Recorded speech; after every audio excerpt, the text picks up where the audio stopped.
So, welcome, and it's a pleasure for me, an honor to open this session. So, why transculturality? I will try to give you a comprehensive and satisfying answer in the next 30 minutes.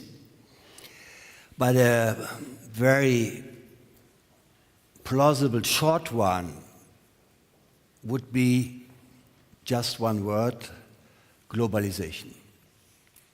We all agree about globalization relates different cultures, forces them to cooperate by solving conflicts.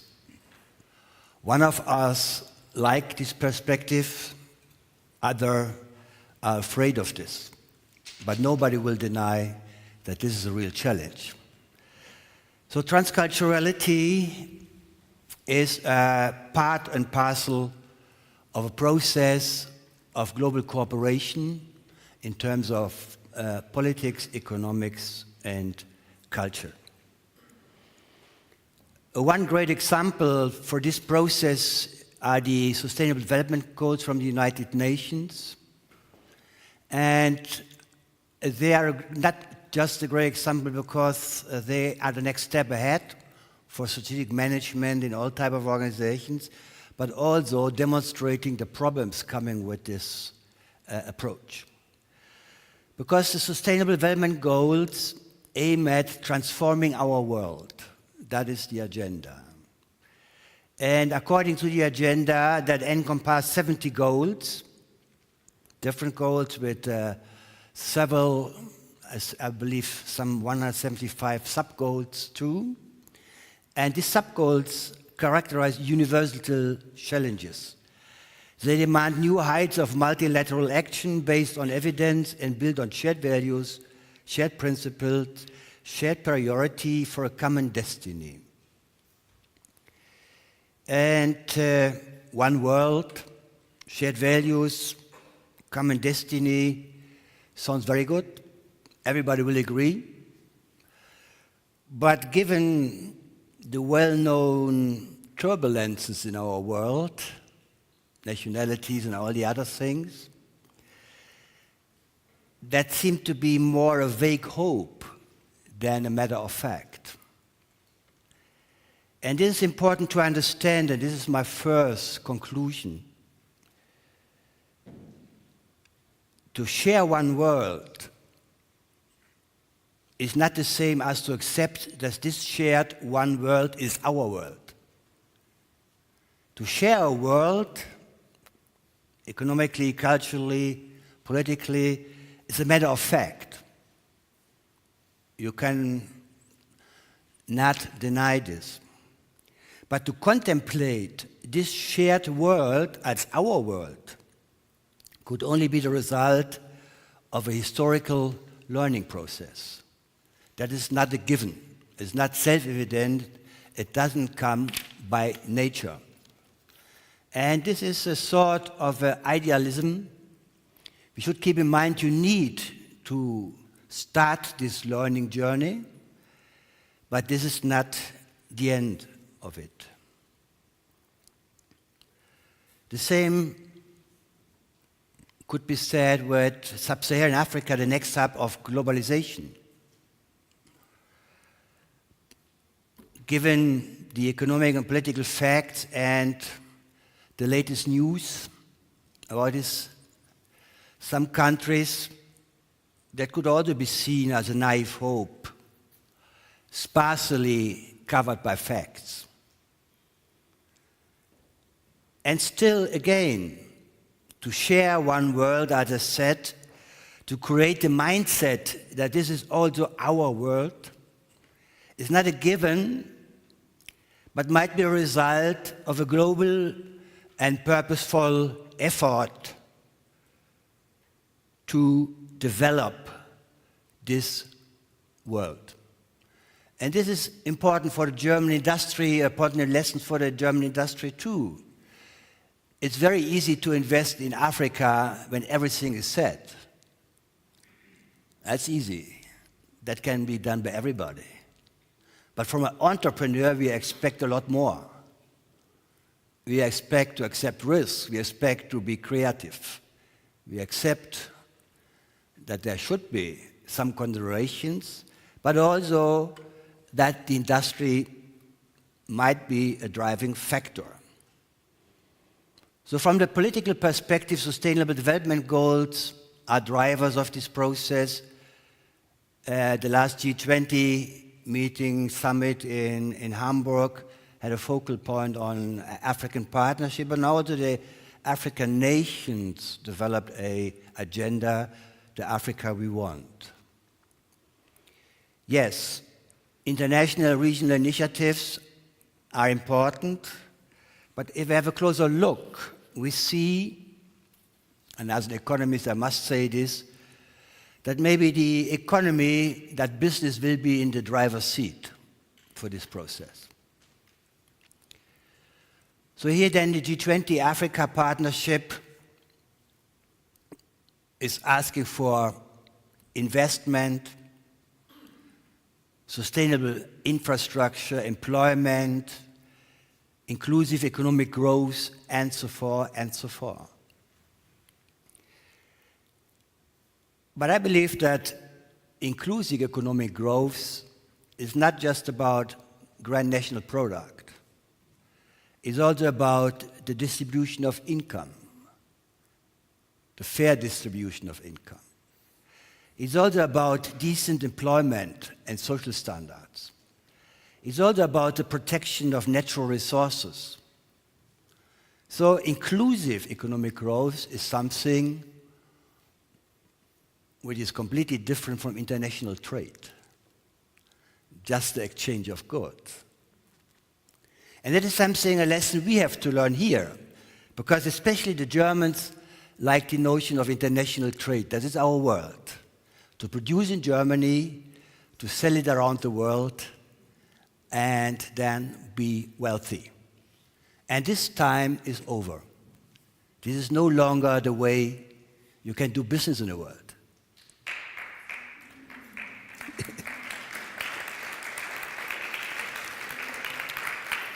But then the next question is business ready and able to satisfy these expectations? It's also something you can say very easily, but it's very hard to do.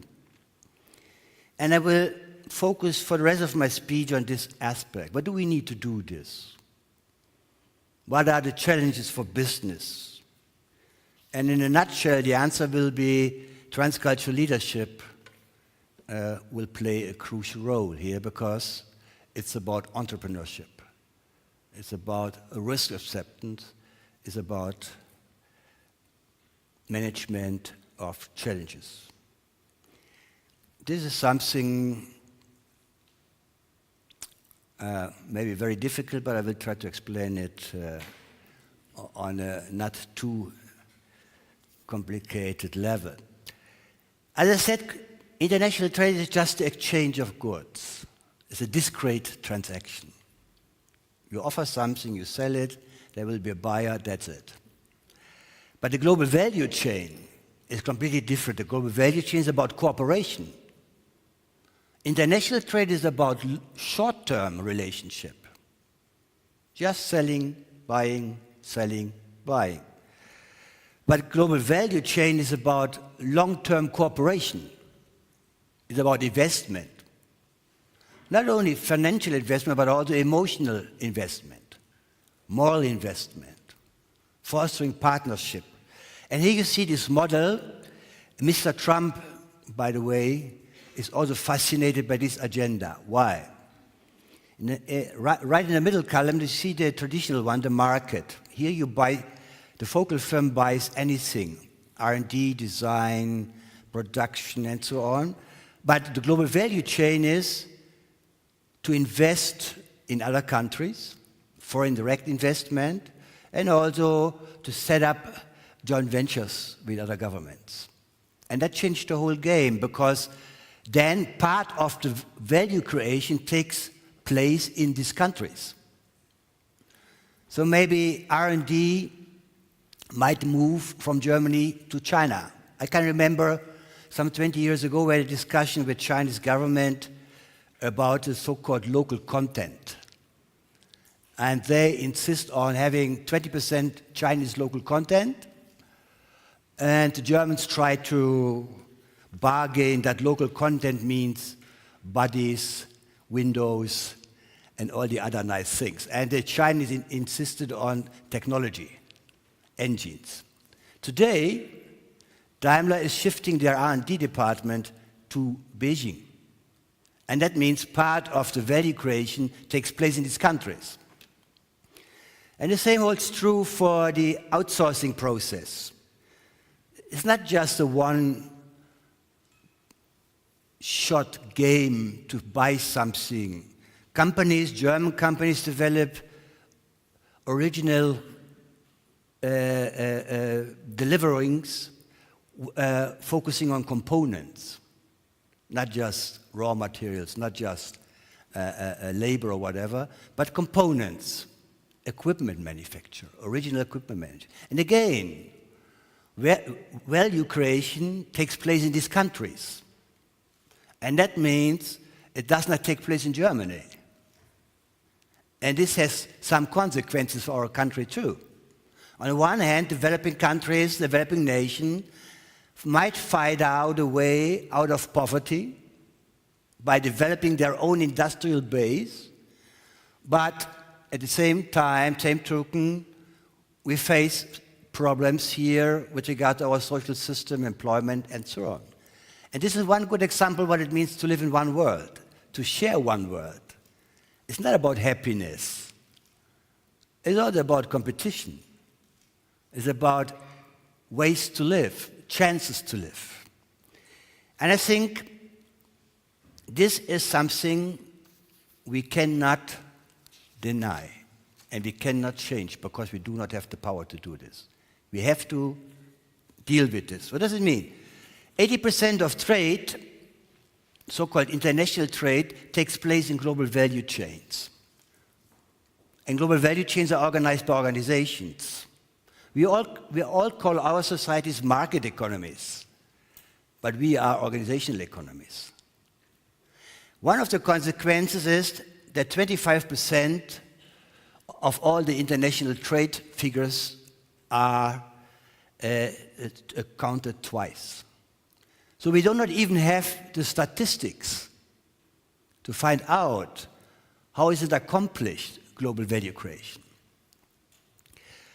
According to the ILO, some 160 million people are working in global value chains. That means actually they cooperate, as a matter of fact. They have to cooperate with organizations. So again, it's no longer the model to produce in America and to sell the car to Mexico, but you produce in Mexico and then sell the car to China. And that's what Mr. Trump worries about, to put it calmly. So this is one thing. The business model changed. The second one is we have inter- and intra-firm trade.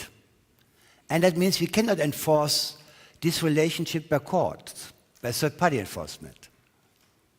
Because we have different contracts. If you have a Chinese partner or African partner, a joint venture, you cannot give them directions. It's a bargaining process. You have to bargain, and you are all on the same page.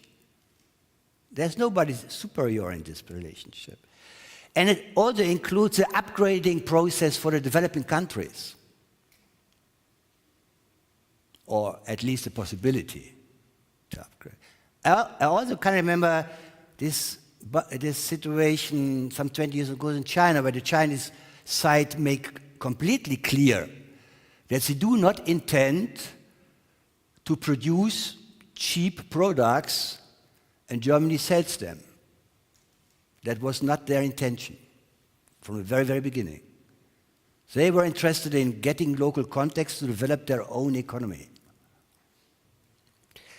So then we have a vertical and a horizontal foreign direct investment and outsourcing, but also, and this is for our topic important, we need desperately cultural and social integration.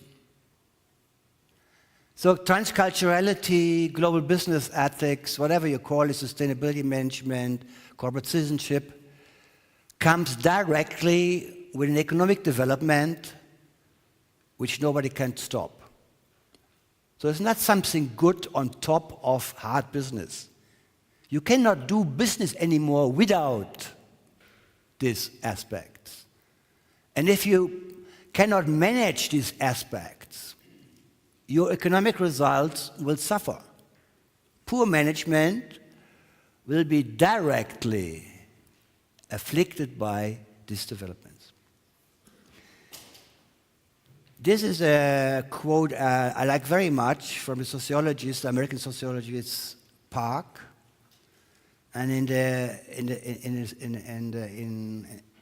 last century, at the beginning of the last century, he made the observation, in the long run, peoples and races who live together, sharing the same economy, inevitably interbreed, and in this way, if in no other, the relations which were merely cooperative and economic become social and culture.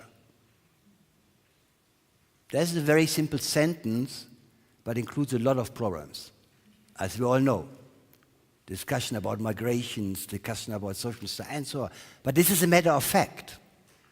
And if business, economics, and all the other parts of our society would like to drive this development, they must find a way to deal with this cultural aspect.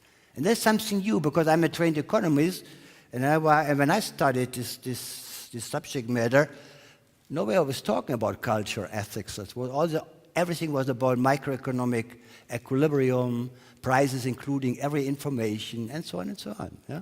No need to talk about ethics. Ethics was something for people with, what should I say, a little bit confusing ideas about the world. So then, what type of culture do we need?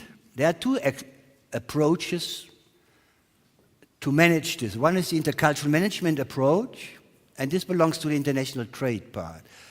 Intercultural management, like Hofstede and Trompenas, focus on differences between nations, the Chinese, the Germans, and so on and so on.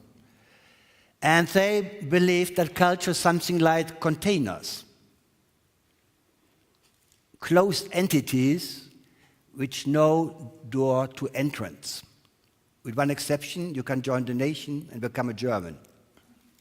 It's the only way. So this is based on the identity of people. But transcultural management is creating commonalities. Because if we do not create, in spite of all the differences, commonalities, we cannot cooperate. And these commonalities, to find out what this is, what this could be, what this might be, is a very serious question.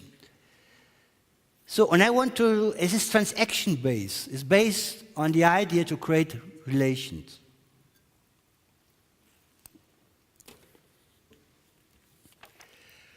So global value creation and transcultural management have a surface relation.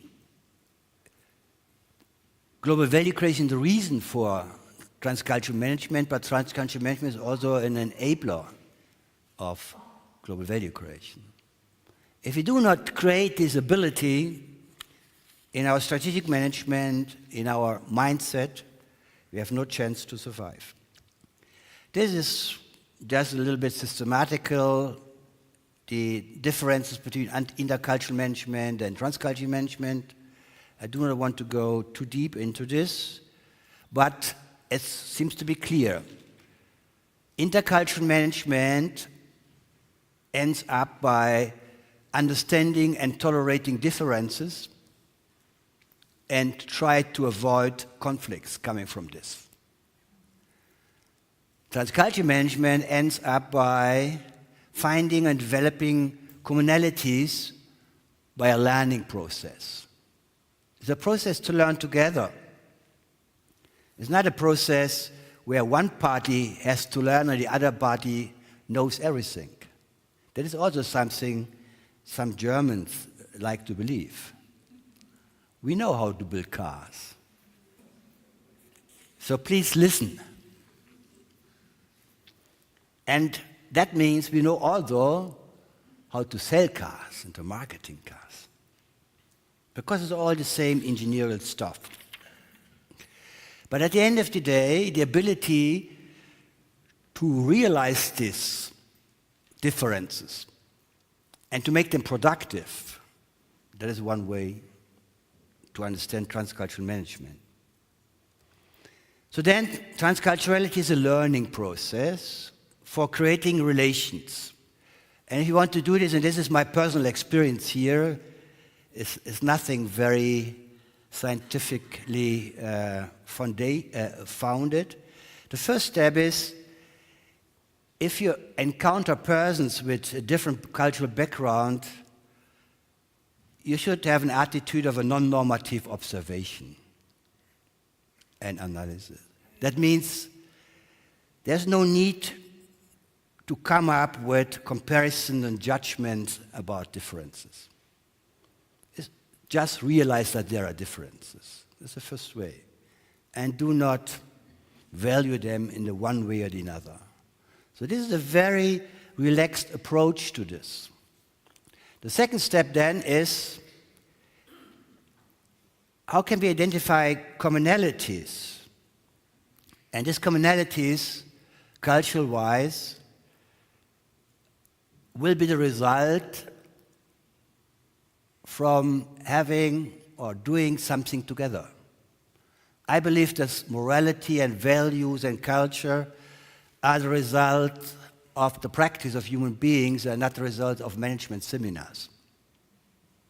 We have to do something together. We have to make together this experience doing this, the problems, to find the solutions, and so on. So then you can learn maybe something. And the last one is, try to develop a common perspective, and there are 4 points for managers really very important. The first one is awareness. If you do not see the problems, you have no chance. You must expect these problems. You must be aware of this. Second one is perception. If you cannot understand the problems, you have no chance. You have to define them. You have to understand them. And the next one is commitment. You must feel a commitment, I should do something. And the last one is you should do something. But in a real management process is, are you really aware that there is in a certain country has a certain affinity to bribing? Do you see this? Or do you prefer not to see this?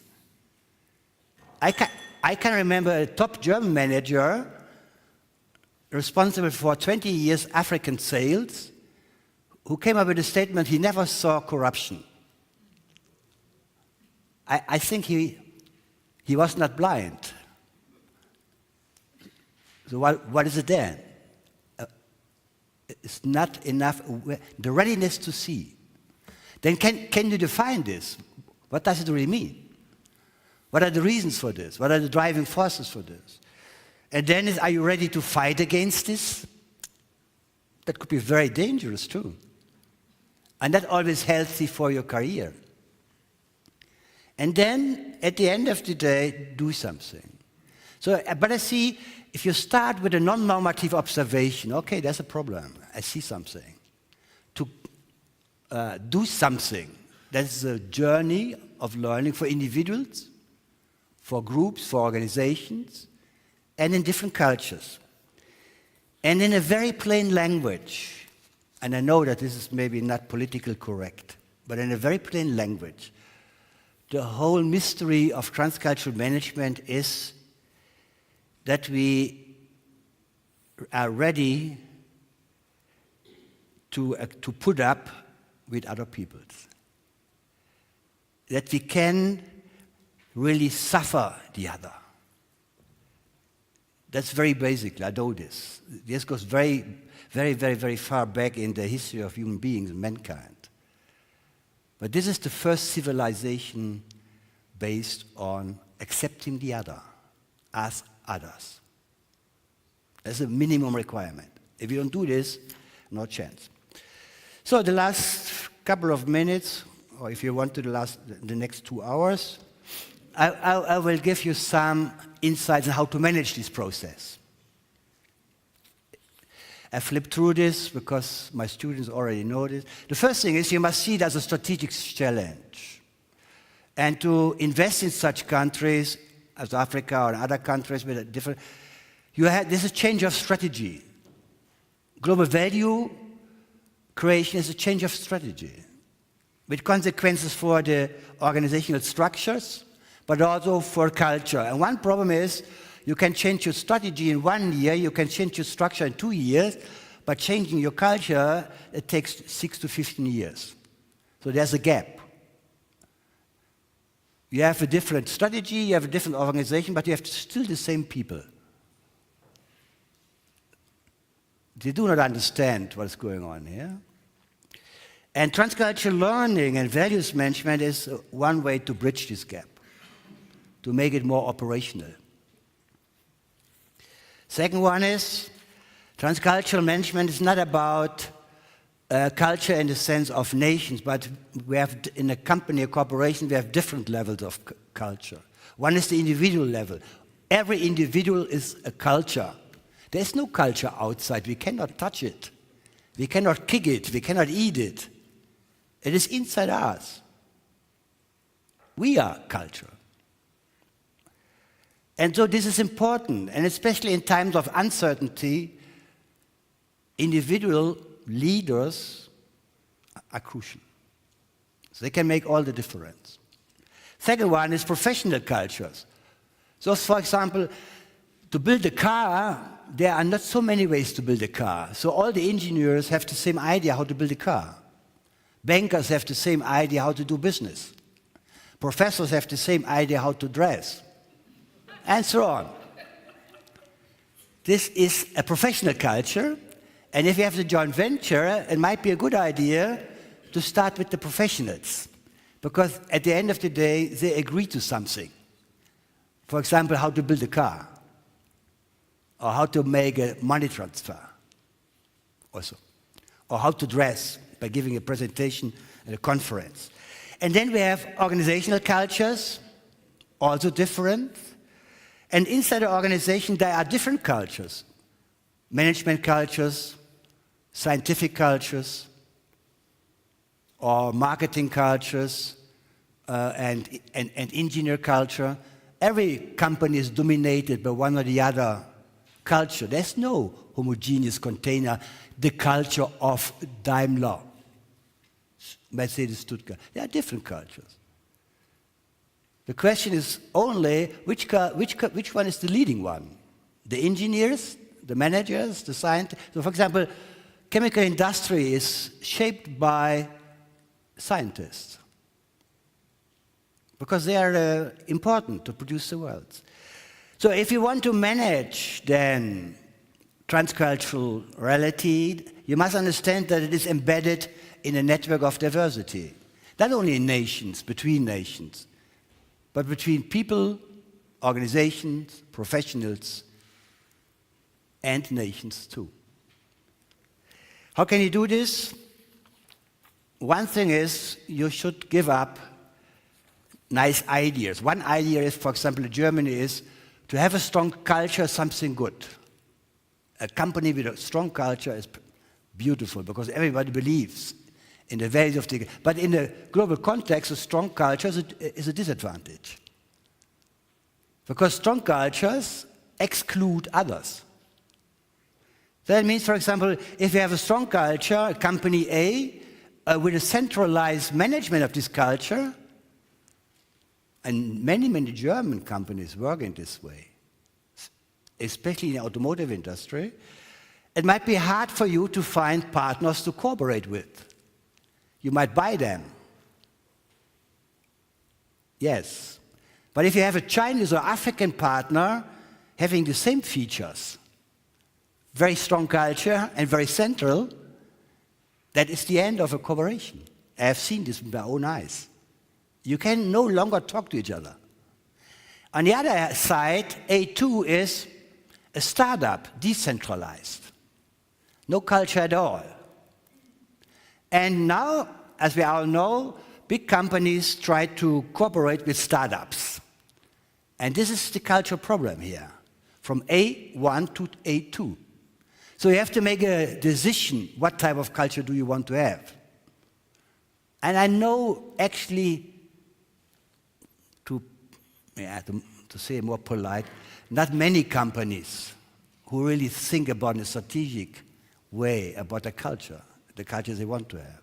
Culture is, everybody will agree, yes, culture is important, but today you have no time. So cultural management is about defining, do you want to have a homogeneity, or do you want to have differences? Do you allow for a local mindset, or is everybody set by a centralized institution? So compliance management in other countries, even in countries with a certain affinity to corruption, do you allow for a local mindset or not? And to what extent? So then this is the management system here to find out how can we develop thin description, so diversity. Everybody would agree that diversity is a good thing because to have many aspects of something is maybe more valuable than to have only one aspect. But then, what does it mean in the reality? Tolerance against other religions, no discrimination of sexual orientation. In some countries you could have this as a diversity management approach, in others not. You cannot have one diversity management for all countries in the world, because people are not ready to accept the same things. What you can do is to have a diversity management on this very thin level. Yeah? We admire a plural world. But the rest is, you have to organize a discussion inside the organization. You have to create a practical arena of diversity to exchange. Then, finally, on the individual level, although without any scientific evidence, but just from our own experience, I believe that leaders need performance values, communication values, cooperation values, and moral values. Well, when we talk about values, we do not talk about morality only. We talk about mutual benefit. We talk about creativity. We talk about orientation towards practical solutions. We talk about listening to others, having the ability to listen, to be kind, modest, to be reliable, integrity, and so on. And I believe these are the most important values for a leader in a transcultural world. And then, finally, do's and don'ts as a takeaway for transcultural leader. What you should do is, you should strive for mutual benefit. But you should not strive, maximize only your profit. You believe maybe that this is trivial, but it's not.